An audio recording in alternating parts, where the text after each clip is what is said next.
Guideline is non auditable, जिसका audit नहीं होता, एक तरह की बेस्ट प्रैक्टिस होती है जो आप अडेप्ट करते हैं. It's a guideline.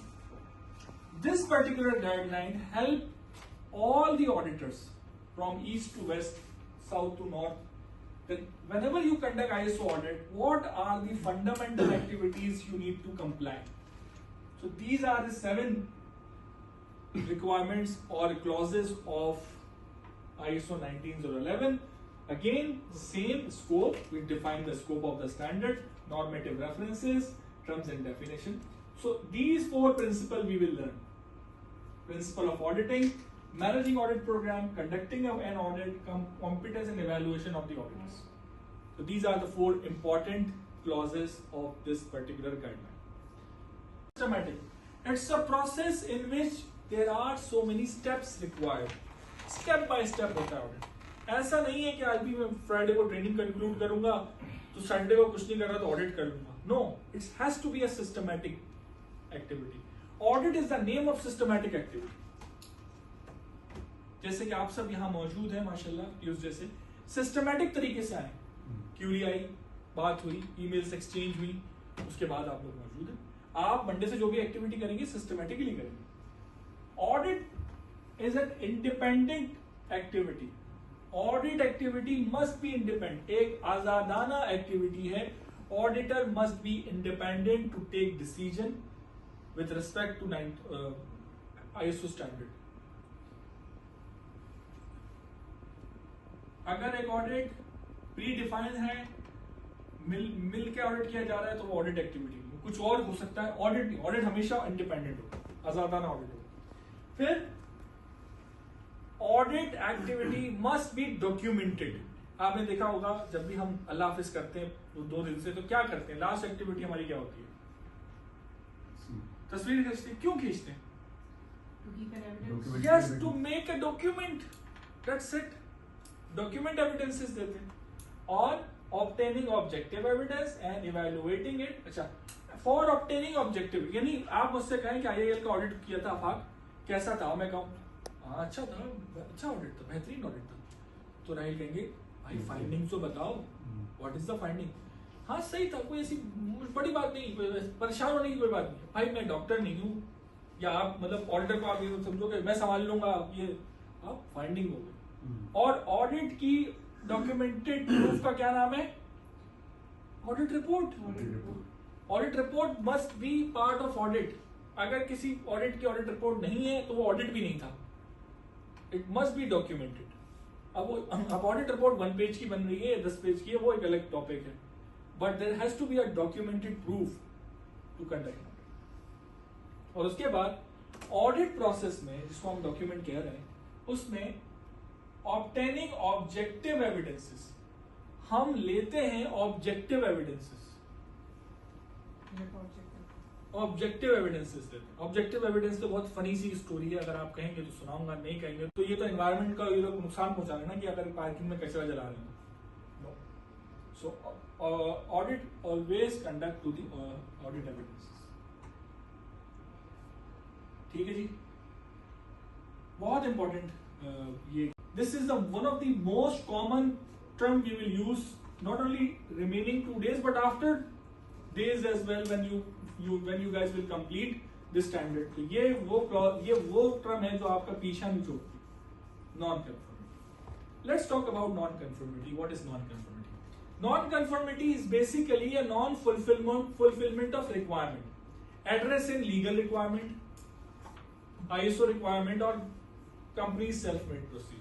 As an auditor, we normally conduct 3-layer audit. First layer is applicable legal requirement. Number 2, ISO requirement. Number 3, company's self-made procedure. Any deviation from these standard will be non-conformity. Any deviation. Standard में था कि internal audit आपने करना है, आपने किया है लेकिन कोई schedule नहीं बना हुआ. और मैंने आपसे कहा था, if an organization develop a schedule for the internal audit, it shows their commitment. It shows their commitment. ठीक है? So under non-compliance, partial non-compliance of any 3 layer, partial non-compliance of legal, partial non-compliance of ISO, and partial non-compliance of simply self-made procedure. What is partial non-compliance? कि आपने document बनाया, implementation नहीं हुई। आपने कहा कि मैं 3 इंटरनल ऑडिट करूंगा, प्रोसीजर में लिखा है, बट वो 3 इंटरनल ऑडिट जो है वो नहीं हो रहे हैं। फॉर एग्जाम्पल आपने स्केड्यूल दिखाया, अक्टूबर है, we have just 2 months remaining, और आपने इस साल कोई भी इंटरनल ऑडिट नहीं किया, तो मैं उस पर एनसी दूंगा। अब उस पर काउंटर आर्ग्यूमेंट कंपनीज कहती हैं कि हम एक कर लेंगे, आपके स्टैंडर्ड में तो एक ही है ना सर, तो आपने अपने प्रोसीजर में 3 क्यों लिखा, वो 3rd कैटेगरी में आ गया ना। बहुत अच्छी बात रिजवान साहब ने की कि हमें अपने प्रोसीजर आईएसओ के मुताबिक करना, आईएसओ को अपने प्रोसीजर में नहीं ढालना। आईएसओ की रिक्वायरमेंट नहीं थी, आप करें। अब आप इनफॉर्मल इंटरनल ऑडिट करते रहें, बट प्रोसीजर में अगर आप 3 नहीं कर सकते तो 3 ना लिखें, एक ही लिखें, और अगर 3 लिख दिए तो फिर 3 करें। हर डिपार्टमेंट का इंटरनल ऑडिट 3 होना चाहिए, उसकी रिपोर्ट होना चाहिए, उसका स्केड्यूल होना चाहिए। क्लियर? जैसे मैं आपको कोई होमवर्क दूं, डिटेल में पढ़ेंगे। Types of audit, types of audit, there are mainly 3 types of audit: first party audit, second party audit and third party audit. There are 3 types of audit: first party audit, second party audit, third party. What are the first party audit? When your own organization's representative conduct your own company's audit. जब आपका अपना representative अपनी company का audit करेंगे, that is first party audit. You can, as we discussed, you cannot audit to your own process, but you can conduct audit to another department. Cross-functional audits are appreciated, encouraged.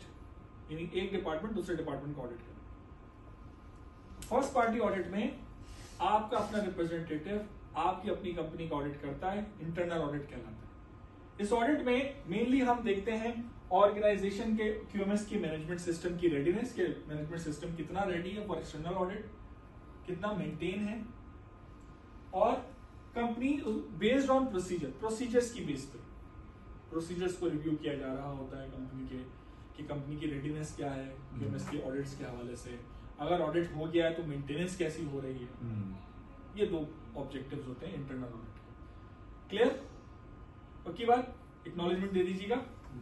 Second party audit is a audit to your supplier, vendors, outsourcing agent. In easy words, second party audit is an audit which we conduct to our interested parties.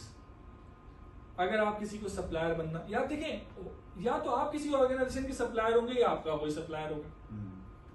So in other case, if you conduct audit to your supplier, vendor, outsourcing agent, contractor, sub contractor, in order to give business, that will cover second party.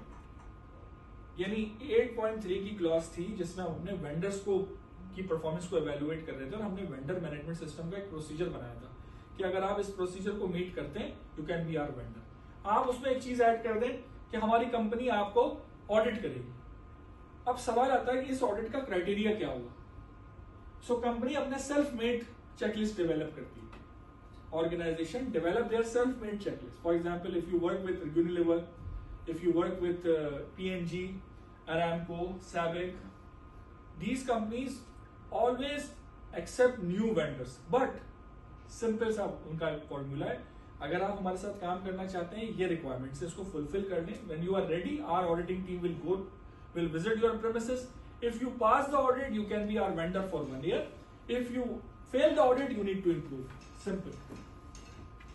So, जब आप अपने supplier vendors का audit करेंगे, इम्तियाज से मैं अगर कोई supplier लेता हूं, मैं कहूंगा पहले मेरी ऑडिट टीम आकर आपका ऑडिट करेगी, वो पास करेगी, तब हम आपसे सप्लाई में शुरू करेंगे। सेकंड पार्टी क्लियर है? जब आप अपने सप्लायर वेंडर का ऑडिट करेंगे, जो कि अब आने वाले दिनों में बहुत इसको याद रखिएगा, और आज से कुछ साल बाद आपको याद आएगा कि अपने आप को डेवलप करने का सबसे बड़ा फायदा सेकंड पार्टी ऑडिटिंग। आज भी बहुत सारी कंपनी सेकंड पार्टी ऑडिट की स्पेशलाइज्ड उनके पास टीम होती है, और वो ऑडिट, रैकेट बेंकीजियर है, यूनिलीवर है, क्राफ्ट फूड है, बड़ी कंपनीज करती हैं सेकंड पार्टी ऑडिट। इस ऑडिट में आप कोड ऑफ कंडक्ट चेक करते हैं ऑर्गेनाइजेशंस का, इंटेग्रिटीज के मामला चेक करते हैं, इसके अलावा एंटी ब्राइबरी चेक होती है, एंटी ब्राइबरी के मुख्तलिफ इन easy words, second party audit में जो क्लाइंट है जो ऑडिट करता है अपने वेंडर्स का, वो डिसाइड करता है कि ये चीजें, ये खुसूसियात मेरे वेंडर में होनी चाहिए। इसकी बेसिस पे वो सर्टिफिकेट इशू करने का अथॉरिटी नहीं है, एक लेटर ऑफ कंप्लाइंस देते हैं वो। सर्टिफिकेट नहीं दे सकते कि मेरा सेकंड ऑडिट और सेकंड पार्टी ऑडिट पास है। पास का मतलब है कि मुझे लेटर ऑफ कंप्लाइंस मिला है 1 ईयर के लिए, जो भी वैलिडिटी है। सर्टिफिकेट के लिए आपने सर्टिफिकेशन ऑडिट करते हैं, which we call third party audit. When specialised certification body conduct your audit on any ISO standard, when a specialized certification body like HACQ,